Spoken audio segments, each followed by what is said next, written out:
Restaurant owner feeds police officers for free, unaware they nominated her for national recognition. The phrase echoed in Maria Rossi's mind as she stared at the envelope in her trembling hands, the official seal glinting under the soft kitchen lights. How had it come to this? 3 years ago, she couldn't even look a police officer in the eye. The morning light filtered through the worn curtains of Rosalia's, casting long shadows across the empty tables. Maria moved methodically through her restaurant, a dance she had performed countless times over the past 5 years. Chairs down, tables wiped, coffee brewing. The familiar rhythm steadied her hands, which had finally stopped shaking after all this time. 5 years since Michael's death. 5 years since her world had collapsed. She paused at the corner table, his table, and allowed her fingers to trace the small, inconspicuous plaque she had mounted there. In loving memory. Just those 3 words. Customers rarely noticed it, but she felt its presence every day, a small anchor in a life that had lost its moorings. The bell above the door chimed, pulling Maria from her reverie. "We're not open for another," she began, turning toward the entrance. Officer Dave Kendrick stood in the doorway, his uniform crisp despite the early hour, his eyes carrying the weight of a night shift. Behind him, a younger officer shifted nervously. "Morning, Maria," Dave said, offering a tired smile. "I know you're not open yet, but Johnson here is about to fall over. First night patrol." Maria's expression softened. "Sit down before you collapse, both of you." As the officers settled into a booth near the window, Maria retreated to the kitchen, her movements quick and practiced. 5 years ago, she would have frozen at the sight of a uniform. Now she was pulling out extra eggs, the good bacon she saved for special customers. The sizzle of the grill filled the kitchen with a comforting white noise as Maria worked, her mind drifting back to that night, the pounding on her door at 3 a.m. The 2 officers standing there, hats in hand, the words that had changed everything. There's been an accident.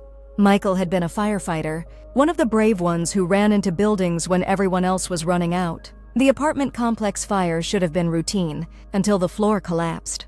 Maria slid plates loaded with eggs, bacon, and her signature rosemary potatoes onto the counter, then grabbed the coffee pot. As she approached the table, she noticed the dark circles under Officer Johnson's eyes, the slight tremor in his hands as he reached for the napkin dispenser.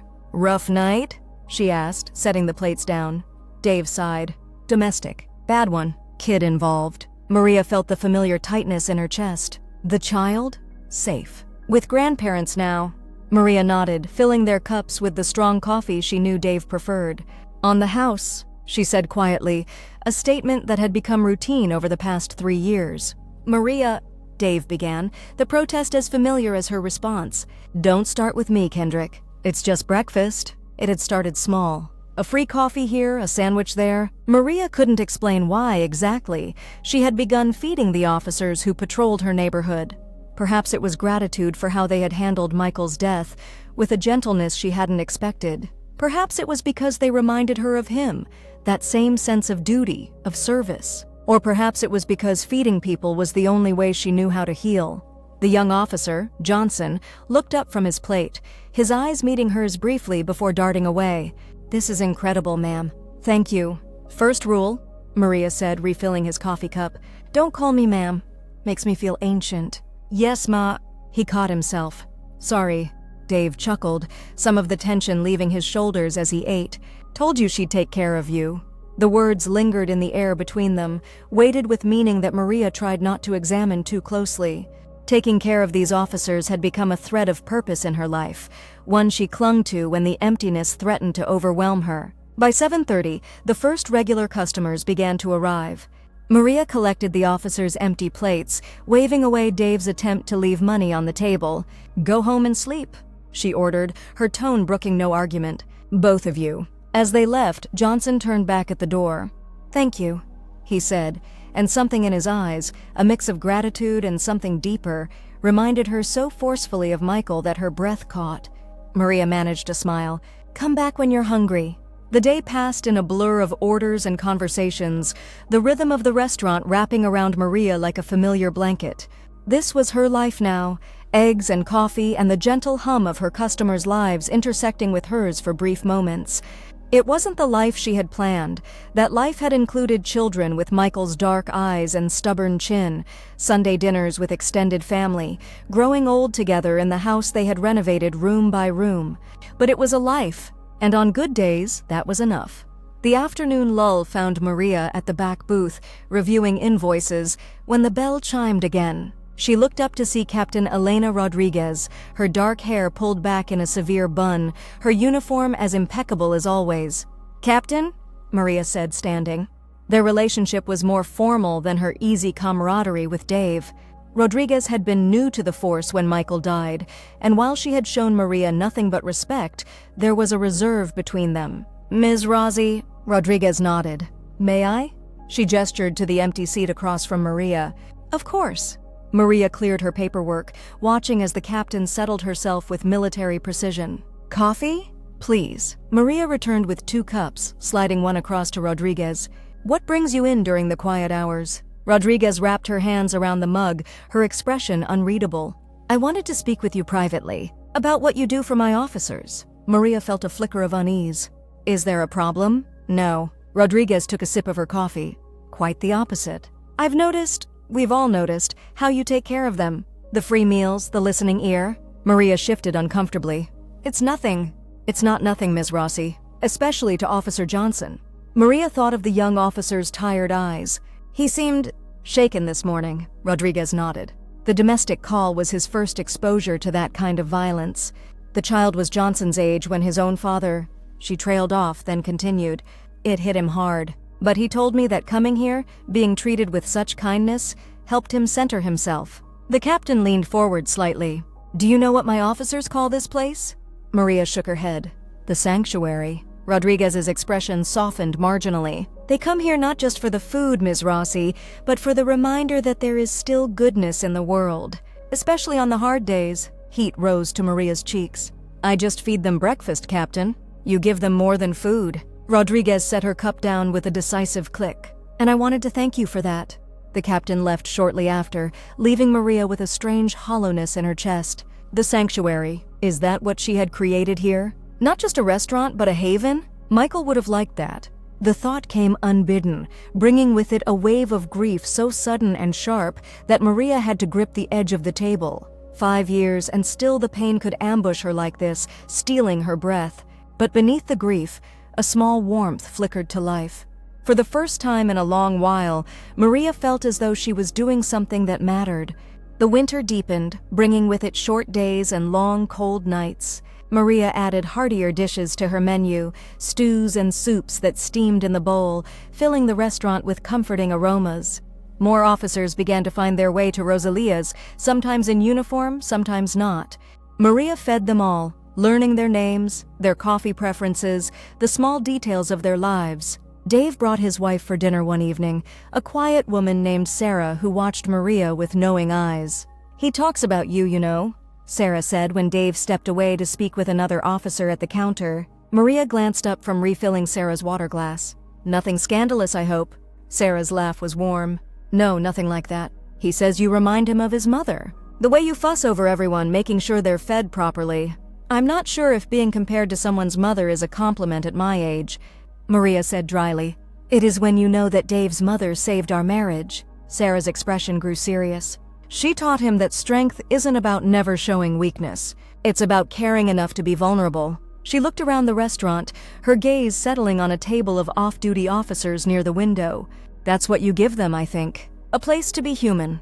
The words stayed with Maria long after Dave and Sarah left, echoing in her mind as she closed the restaurant for the night.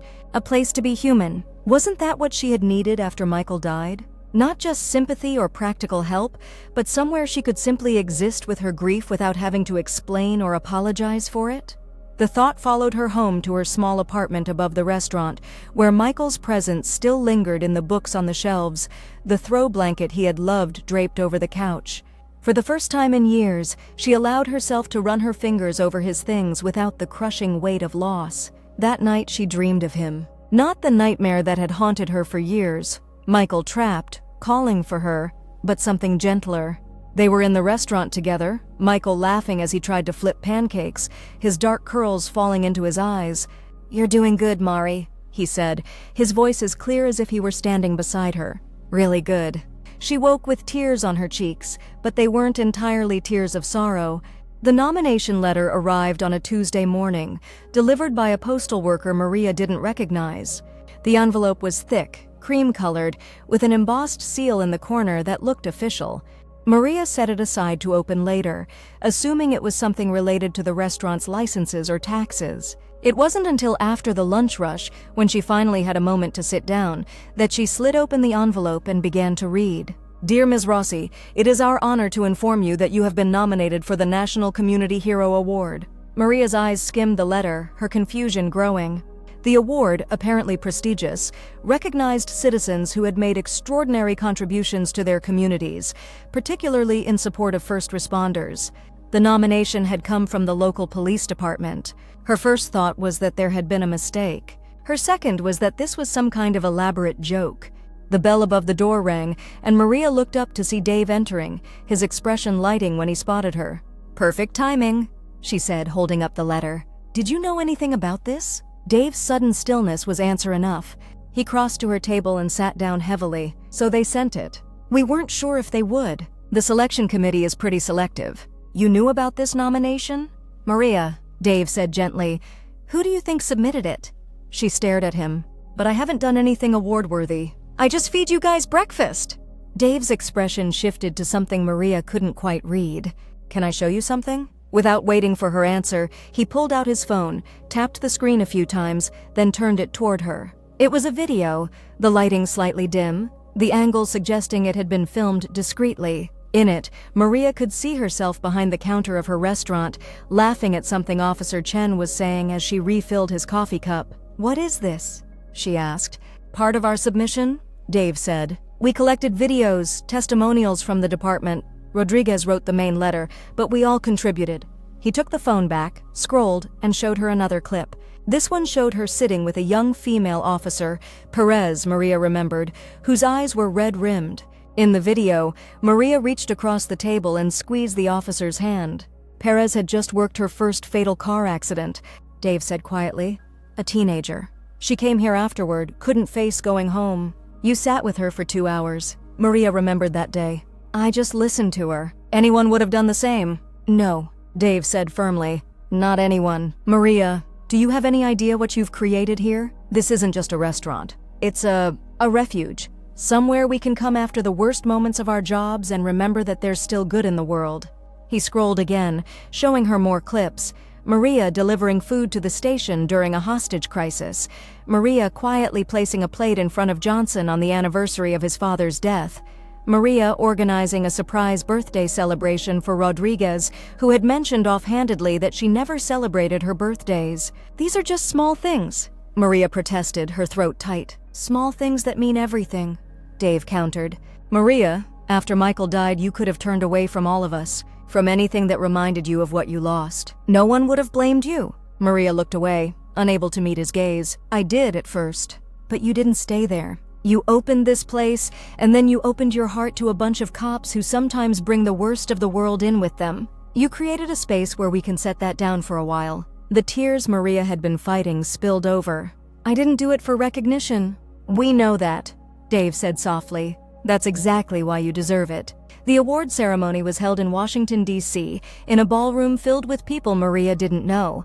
She sat at a table near the front, feeling out of place in the blue dress Sarah had helped her choose, her hands twisting nervously in her lap. Rodriguez sat to her right, resplendent in her dress uniform, while Dave and Sarah sat across from her. The entire table was filled with officers from her local precinct, all of whom had insisted on making the trip to see her receive the award. "Stop fidgeting," Rodriguez said under her breath, her tone gentler than her words. "You look beautiful." Maria shot her a grateful glance. In the weeks since the nomination letter had arrived, a tentative friendship had blossomed between them. Rodriguez, Elena, as she now insisted Maria call her, had been the driving force behind the nomination, collecting the videos, coordinating the letter-writing campaign. "I still think there's been a mistake," Maria whispered back. "I'm just a restaurant owner." Elena's eyes met hers, serious and intent. "My father was a cop in Mexico City. He used to say that courage isn't just running into danger. Sometimes it's opening your door when the world has given you every reason to keep it locked." Before Maria could respond, the ceremony began. She sat through speeches and presentations, barely registering the words as her anxiety mounted. When her name was finally called, she rose on unsteady legs and made her way to the podium. The award itself was a crystal plaque, heavy in her hands. Maria stared out at the sea of faces, her prepared remarks suddenly gone from her mind. In the front row, Dave gave her an encouraging nod. 3 years ago, she began, her voice thin in the large room, I started giving free meals to police officers. She paused, took a deep breath. But the truth is, they gave me much more in return. The words came easier then, flowing from a place deeper than her prepared speech. She spoke about Michael, about her grief, about the way the simple act of feeding people had slowly knit her broken pieces back together. In my restaurant, there's a plaque on the corner table, she said, her voice steadying. It says, in loving memory. I put it there for my husband, but I've realized it could be for so many things. For lost innocence, for shattered illusions, for the parts of ourselves we have to leave behind. She looked out at the officers from her precinct, her gaze lingering on each face. What these officers have taught me is that remembering our losses doesn't mean we can't also celebrate what remains, what grows in the empty spaces. She touched the plaque, her fingers tracing the engraved words of gratitude. They call my restaurant the Sanctuary, but the truth is, they created that sanctuary as much as I did, by trusting me with their hunger, not just for food, but for connection, for moments of peace in difficult days. In the audience, Johnson wiped at his eyes, not bothering to hide his tears. Next to him, Elena sat straight-backed, but her expression had softened into something almost tender. This award says hero, Maria continued, but I'm not the hero in this story. I'm just someone who found her way back to life by feeding the people who protect ours. The applause when she finished was thunderous, but Maria barely heard it. Her gaze was fixed on the back of the room, where a figure stood that only she could see. Michael, his eyes crinkled at the corners, his smile as warm as she remembered. Well done, Mari, she could almost hear him say. Really well done. The journey back to normalcy after the ceremony was both easier and harder than Maria had expected. Easier, because nothing fundamental about her life had changed. She still opened the restaurant at dawn, still served the same food, still welcomed the officers who came through her doors. Harder, because something had shifted inside her. The recognition had forced her to acknowledge what she had built, not just for others, but for herself. The restaurant wasn't just a business. It was her way of honoring Michael's memory while also carving out a future he would never be part of. 1 month after the ceremony, Maria stood in the kitchen of Rosalia's, up to her elbows in bread dough. The restaurant was closed on Mondays, but she often used the quiet day to prep for the week ahead, finding peace in the rhythmic work. The knock at the back door surprised her. She wiped her hands on her apron and went to answer it, peering through the small window to see Elena standing there, out of uniform in jeans and a simple blouse. "Elena?" Maria said, opening the door. "Is everything okay?" "Fine," Elena assured her, stepping inside. "I was in the neighborhood and thought I'd stop by. But you're busy, I can come back." "Nonsense. I'm just making bread. You can keep me company." Elena followed her to the kitchen, perching on a stool while Maria returned to her dough. For a few minutes they sat in companionable silence, the only sound the soft thump of dough against the wooden board. "My mother used to make bread," Elena said finally. "Every Sunday. The whole house would smell like it." Maria smiled. "My grandmother taught me. She said kneading bread was good for working out life's frustrations." "Smart woman." Elena traced a pattern in the dusting of flour on the counter. "I've been meaning to talk to you about the day we came to tell you about Michael." Maria's hands stilled for a moment, then resumed their steady rhythm. "You don't have to." "I do." Elena's voice was quiet but firm. "It was my first death notification. I was so nervous, so afraid of saying the wrong thing. And when you opened that door," she shook her head, "the look on your face before we even spoke, like you already knew." "I did, in a way," Maria admitted. "The moment I saw the uniforms, I felt it, like the floor was falling away." "You collapsed," Elena said softly. "I caught you, held you while you screamed, and I remember thinking that nothing in my training had prepared me for that moment, for what it really means to be there when someone's world ends."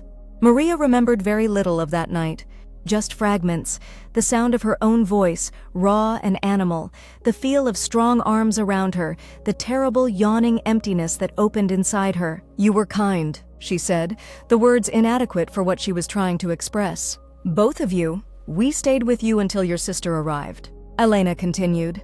"And afterward I couldn't stop thinking about you, about whether you would be okay." When you opened this place a year later, I made a point of driving by, just to see. I never saw you come in, Maria said, surprised.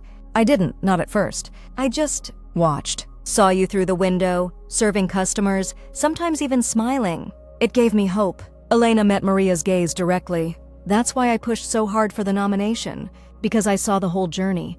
From that night to now, Maria felt the familiar pressure behind her eyes, the threat of tears. It's still a journey. Some days are harder than others. I know. Elena reached across the counter, her hand coming to rest lightly on Maria's flour-dusted one. That's why I came today. To tell you that the award isn't the end of anything. We're still here. I'm still here. The simple declaration hung in the air between them, weighted with meaning. Maria turned her hand over, curling her fingers around Elena's. "Thank you," she said, the words carrying all she couldn't express. They stayed like that for a long moment, connected by more than just the touch of their hands. Then Maria smiled, a real smile that reached her eyes. "Since you're here, you might as well make yourself useful," she said, gesturing to the other half of the dough. "Grandmother always said bread tastes better when it's made with 4 hands instead of 2. Elena laughed, standing to wash her hands at the sink. "I warn you, I haven't done this since I was a child. It's like riding a bicycle," Maria assured her, sliding a portion of the dough across the counter. "Your hands remember." As they worked side by side in the warm kitchen, shaping the dough that would become tomorrow's bread, Maria felt a sense of rightness settle over her. This, the simple act of creation, of nourishment, shared with someone who understood both her loss and her resilience, this was healing. Not a destination, but a continuing journey. Not a replacement for what she had lost, but a new kind of wholeness, built one relationship, one meal, one moment at a time. The sanctuary, indeed. Not just for the officers who came through her doors, but for Maria herself. Outside, the late afternoon sun slanted through the windows, casting long, golden fingers across the kitchen. In their warm glow, Maria and Elena continued to work, their hands shaping not just bread, but something less tangible and equally vital, a future neither of them could have imagined, born from the simple, revolutionary act of feeding those who hunger. Restaurant owner feeds police officers for free, unaware they nominated her for national recognition. The phrase no longer echoed with disbelief in Maria's mind, but with a quiet pride. She had not sought recognition, had not even realized the impact of her small daily acts of kindness. But in being seen, truly seen by the officers she had fed, she had found her way back to herself. The bread would rise overnight, ready to be baked in the morning's first light. And Maria would rise with it, opening her doors to whatever the new day might bring, her heart no longer locked behind the walls of grief, but open, vulnerable, and infinitely stronger for it.